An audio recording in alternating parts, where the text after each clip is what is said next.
नमस्कार दोस्तों, स्वागत है आपका बिहार यूपी न्यूज़ में। यहाँ आपको मिलेगी बिहार और उत्तर प्रदेश की हर बड़ी और ताज़ा खबर, राजनीति से लेकर समाज तक और मौसम से लेकर शिक्षा रोजगार तक, सब कुछ, वो भी सबसे पहले और सबसे सटीक। तो चलिए शुरू करते हैं आज की बड़ी खबरें। उत्तर प्रदेश और बिहार में एसएससी CHSL यानी संयुक्त उच्चतर माध्यमिक स्तर परीक्षा 12 नवंबर से 30 नवंबर तक आयोजित होगी।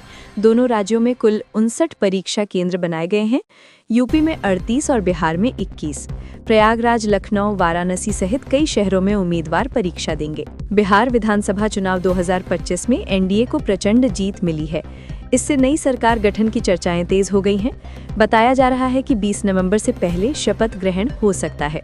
बिहार में चुनावी नतीजों के बाद सियासी गलियारों में कहा जा रहा है कि नीतीश कुमार फिर से मुख्यमंत्री बन सकते हैं। उनकी संभावित वापसी को लेकर गठबंधन में मंथन चल रहा है। बिहार विधानसभा चुनाव 2025 के नतीजे घोषित हो गए हैं। एनडीए को कुल 202 सीटों पर जीत मिली है, जबकि महागठबंधन सिर्फ 35 सीटों पर सिमट गया है। नतीजों के बाद नीतीश कुमार ने सोशल मीडिया पर ट्वीट करके बिहार की जनता को हार्दिक धन्यवाद दिया। उन्होंने मतदाताओं द्वारा उन्हें दी गई भारी बहुमत की सराहना की। चुनावी रुझानों के अनुसार भाजपा अकेले भी बिहार में सरकार बना सकती है, अगर अन्य सहयोगी उनके साथ थे। जदयू के बिना भी भाजपा बहुमत के नजदीक दिख रही है। बिहार में इस चुनावी दौर में मुख्यमंत्री नीतीश कुमार की मंत्रिपरिषद के लगभग सभी मंत्री जीत हासिल कर सके हैं। रिपोर्ट्स के मुताबिक 29 में से 28 मंत्री विजयी हुए हैं। मधुबनी में मिथिला राज्य यानी मिथिलांचल की मांग को लेकर बड़े स्तर पर धरना प्रदर्शन हुआ। प्रदर्शनकारियों ने मैथिली भाषा में शिक्षा और अलग राज्य की मांग दोहराई। बिहार के मिथिलांचल क्षेत्र में 10 से ज्यादा विधानसभा सीटों पर बागी उम्मीदवारों ने चुनावी रेस में चुनौती पेश की है, जिससे सियासी समीकरण पेचीदा हो गए हैं।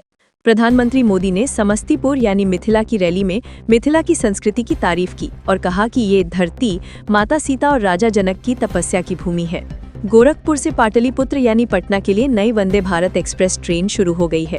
इस ट्रेन से पूर्वी यूपी और बिहार के बीच कनेक्टिविटी बेहतर होगी।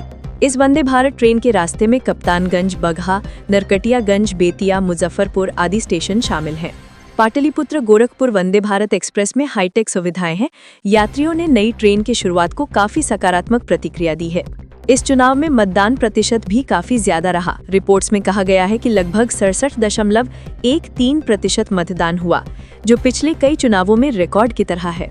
उत्तर प्रदेश के सीएम योगी आदित्यनाथ ने बिहार के केवटी विधानसभा क्षेत्र में रैली की, जिसमें उन्होंने सुरक्षा और विकास को प्रमुख मुद्दों के रूप में उठाया। बिहार में चुनावी माहौल में मिथिला के मखाना उद्योग और मंदिर की पहचान को सियासी मुद्दे के रूप में भी उठाया जा रहा है। मिथिलांचल में विकास के लिए अलग राज्य की मांग को जोड़कर उसके सांस्कृतिक मुद्दों को भी राजनीतिक मंच पर जोरदार तरीके से उठाया जा रहा है। कांग्रेस की प्रियंका गांधी भी मिथिला पहुंची और वहां उन्होंने मतदाता सूची में संभावित गड़बड़ी की बात कही, खासकर महिलाओं के नाम को हटाए जाने पर सवाल उठाए। नतीजों के बाद ये चर्चा चल रही है कि बीजेपी जदयू के बिना भी सरकार बना सकती है। इस तरह बिहार में गठबंधन की राजनीति नई चरण में प्रवेश कर सकती है।